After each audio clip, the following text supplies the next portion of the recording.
Next time you've got a car up on a hoist, one of the really easy things to check, because it's right before you, and an important one to check, is this sway bar and its associated links. Now, what is a sway bar? I mean, that's what we call it in Australia. In racing, we call it the anti-roll bar. It's called all sorts of things, but it's typically on the front and the rear of just about every vehicle out there.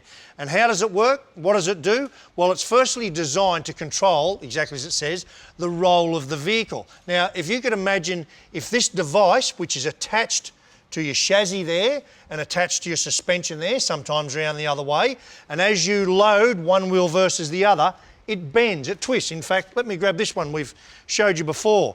So there's, in fact, there at that angle, and there's our bar. In racing, we have all this adjustable, so it gives us some flexibility.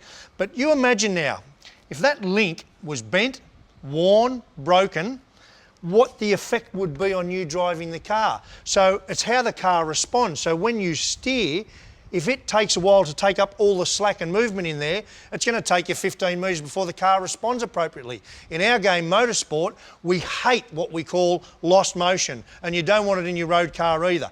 So using the same philosophy and approach that Nolathane do to making their highly engineered bushes and suspension bushes, they've applied that to these sway bar drop links they now make. Now, really important to have a look at these. There's an OE, or original equipment one, and there's a Nolathane one. A couple of things you notice, and I'm going to tick them off here. First of all, heavy duty ball stud. Now the ball stud is the piece at the end that has a movable ball in it. Now you can imagine if that's worn out, the knock, knock, knock that you'll often hear in a car will very often come from that very point. So you can see there a very robust ball. Now the second part is the shaft. Now these bend, they break, they fatigue.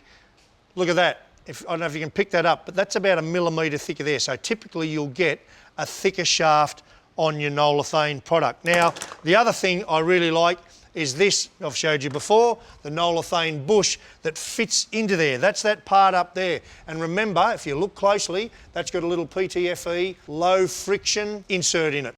So recapping, the critical nature, or the critical role more importantly, that your sway bar plays in the responsiveness and the handling and the overall performance of your car. And yet again, Nolathane will provide you a really well engineered solution.